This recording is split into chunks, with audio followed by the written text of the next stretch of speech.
Kenyataannya seperti itu. Iya, iya. Belum besok ke depannya saya prediksi kita akan krisis yang paling hebat itu krisis pangan dan krisis air. Kenapa? Ya.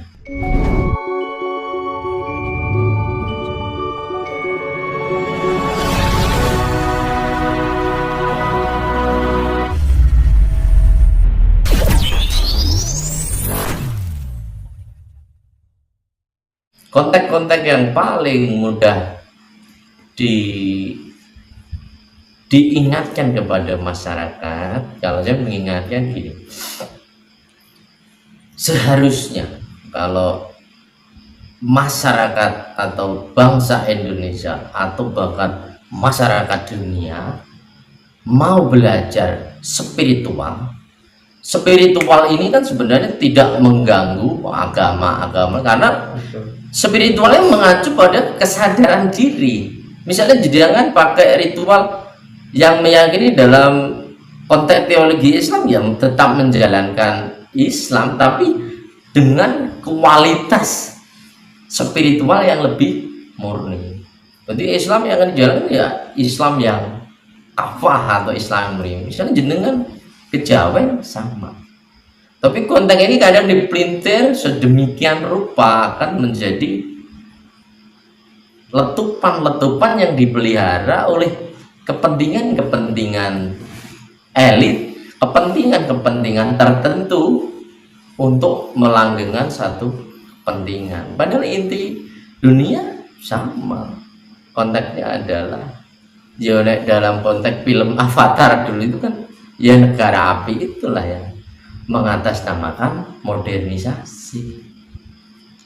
Peradaban disimbolkan dengan membangun sebesar-besarnya, setinggi-tingginya hingga menciptakan kerusakan alam.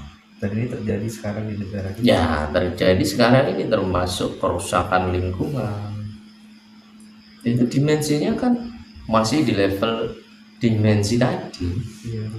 Masuk di dimensi 2 alam kematian. Karena setan untuk memasuki dimensi puncak terakhir ini gagah masih terikat oleh satu keinginan, mimpi-mimpi. Misalnya jenengan, wah aku pengen jadi presiden. Padahal presiden itu egonya jenengan, bukan akan diaplikasikan asma Tuhan Maha Besar. Ketika Maha Besar itu untuk menata, tapi memang untuk memuaskan dahaga diri pribadinya, ego diri pribadinya.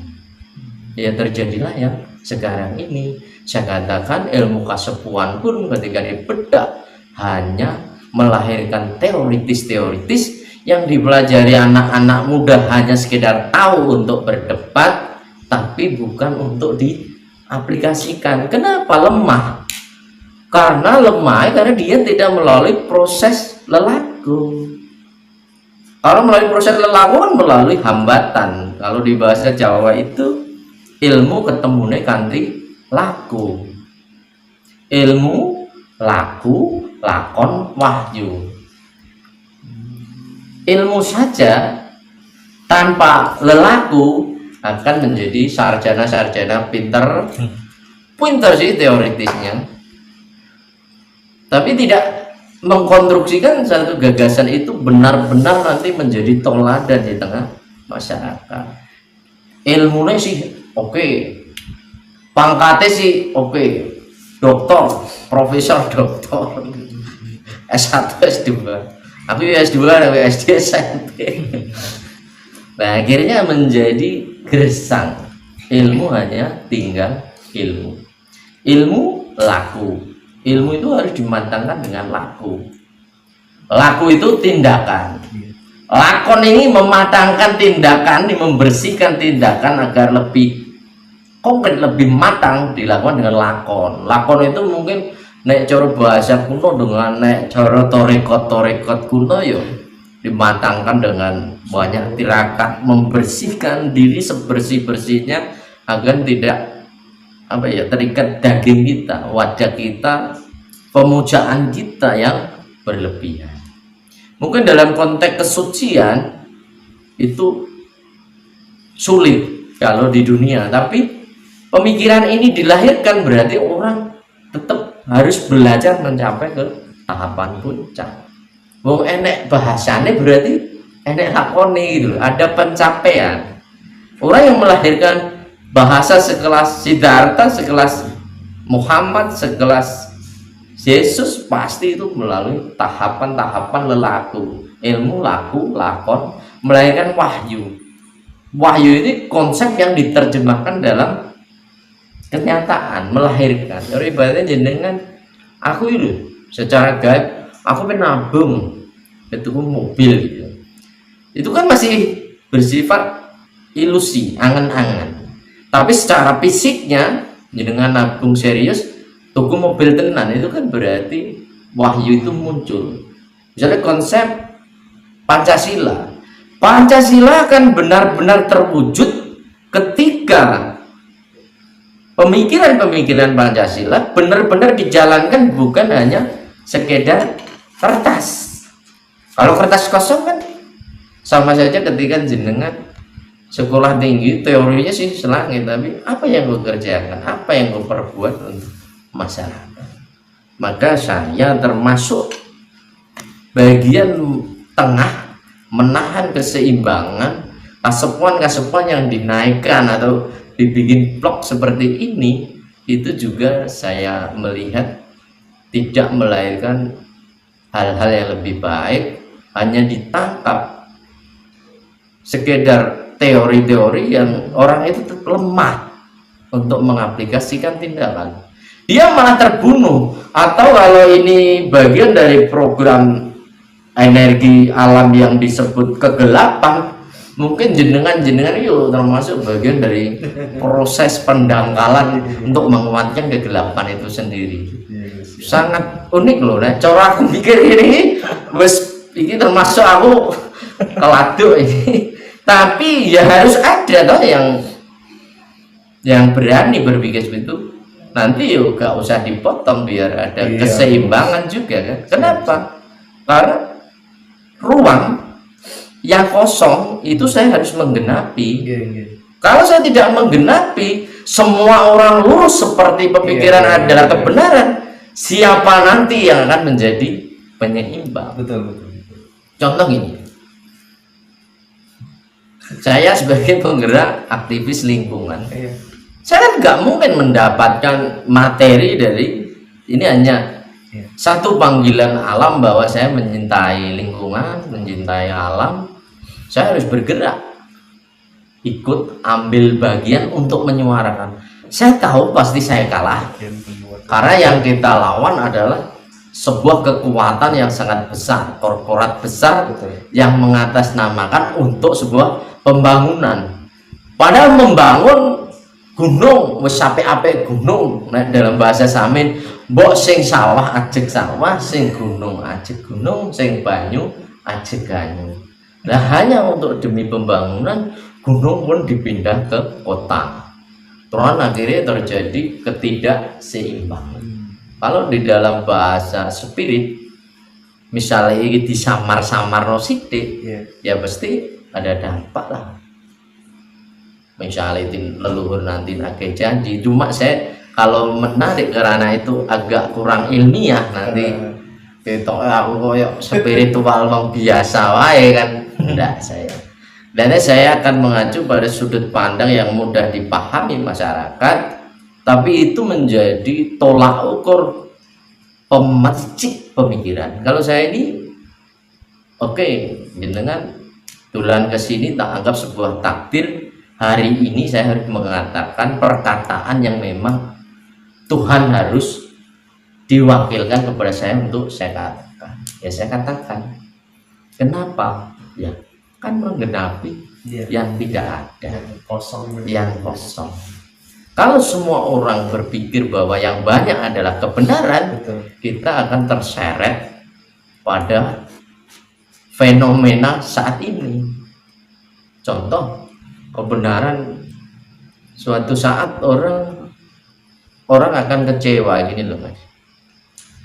Kita hidup dengan alam, kita hidup di alam, kita dicari makan, apapun disediakan alam, tapi kadang alam diambil semena-mena tanpa menggunakan perhitungan hanya karena ego sekelompok. Saya katakan sekelompok karena apapun nanti sekelompok itu yang mengambil keuntungan, mengatasnamakan negara, mengatasnamakan masyarakat, ternyata akan berimbas balik menghantam masyarakat itu sendiri. Contoh misalnya kita kalau melihat yang terjadi di masyarakat, misalnya pengerusakan hutan, kenapa terjadi banjir, kenapa terjadi kekeringan, itu kan efek dampak dari sekelompok orang yang memaksakan diri atas nama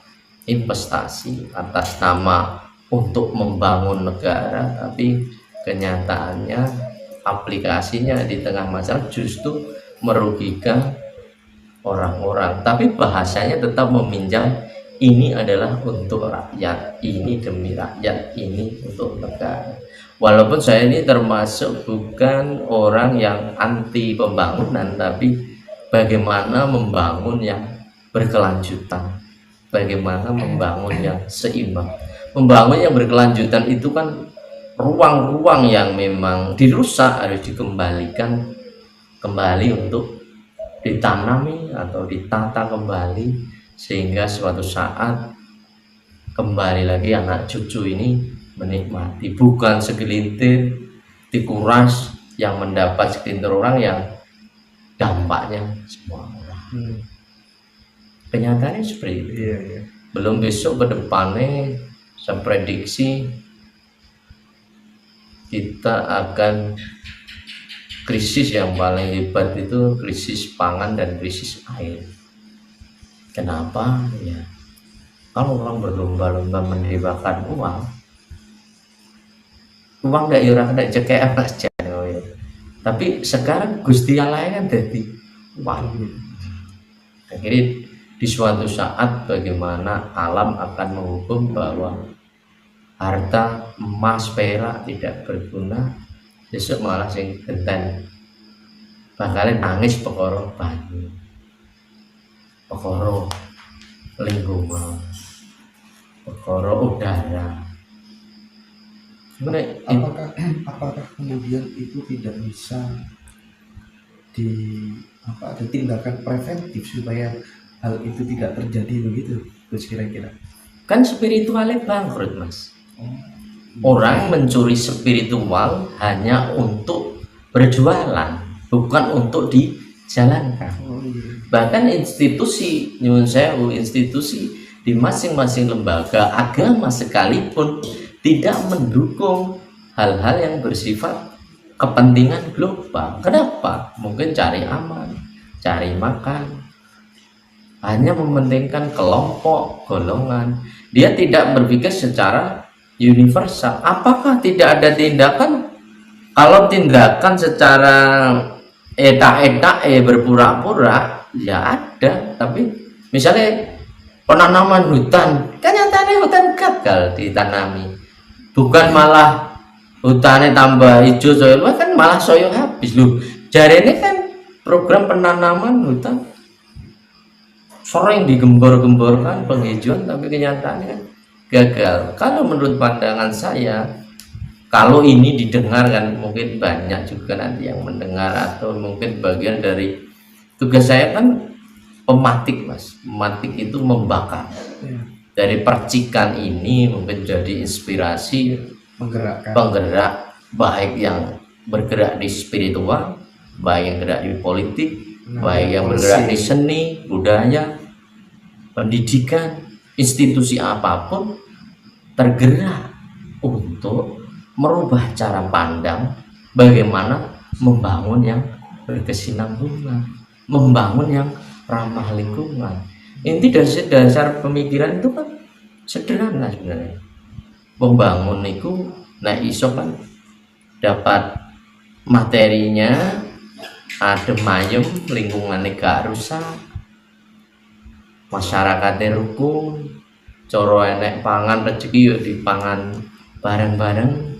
Dunia ini kan ogak kok dipek sing kaya makin kaya, sing miskin tambah miskin, mengatasnamakan kemiskinan, memperkaya sing kaya semakin kaya. Neng DE selalu berbicara ini semua untuk rakyat.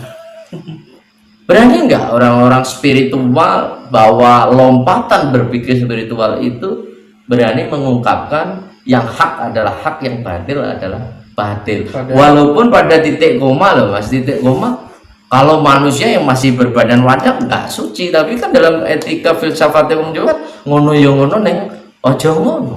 Padahal di belakang para pengambil polisi itu adalah spiritualis ya.